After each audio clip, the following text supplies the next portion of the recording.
আসসালামু আলাইকুম। CG125 বাইকটা এই যে দেখতে পাচ্ছেন, বাইকটা চালানোর রানিং অবস্থায় এইখানটা আপনারা লক্ষ্য করেন, এই যে ড্রাম ব্রেক, আমাদের ব্রেকে যে এখানে একটা লিভার থাকে সেই লিভারটা দেখেন নাই।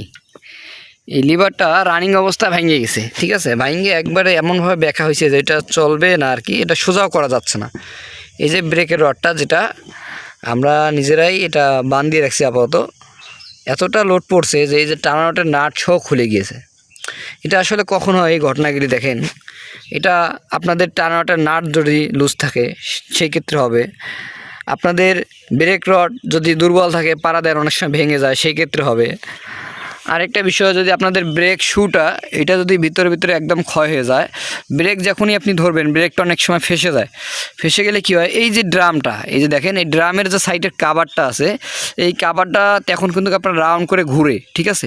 এখন যদি আপনি বাইকটা রাইড করেন এইটা কিন্তু আপনার ঘুরবে না।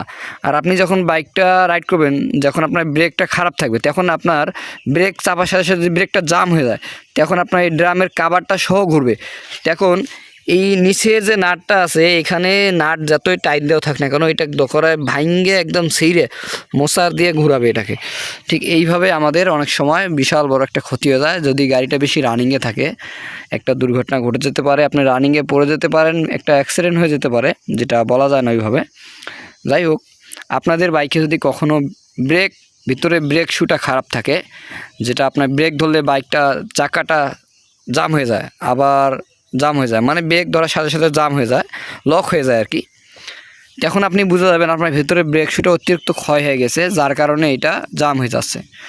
আপনাদেরকে রিকোয়েস্ট করব অবশ্যই আপনারা ব্রেক শুটা চেঞ্জ করবেন, কেননা যখনই ব্রেক শুটা জাম হয়ে যাবে, এই যে ড্রামের যে সাইডে প্লেটটা আছে যেটা এখানে নাট দিয়ে জাম করা আছে, এটা যে যত জাম করা থাকে এটাকে ভেঙে চুরে একে রড সহ ভাঙবে।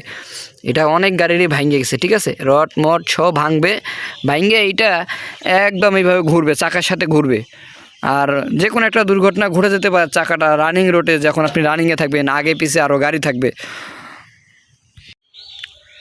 তো ভাই ব্রাদার, আপনাদের কখনো এই ধরনের সমস্যা যদি হয়ে থাকে, পিছনের চাকার ড্রাম অথবা সামনের চাকার ড্রাম, বিশেষ করে পিছনে এটা বেশি হয়, কেননা পিছনে লোডটা বেশি পড়ে, পিছনে ওয়েট বেশি থাকে, পিছনে প্রেশারটা বেশি পড়ে।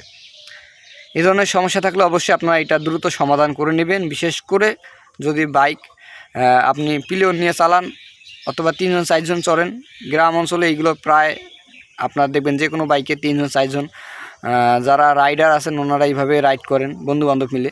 তো সকলেই ভালো থাকবেন, সুস্থ থাকবেন, আল্লাহ হাফেজ।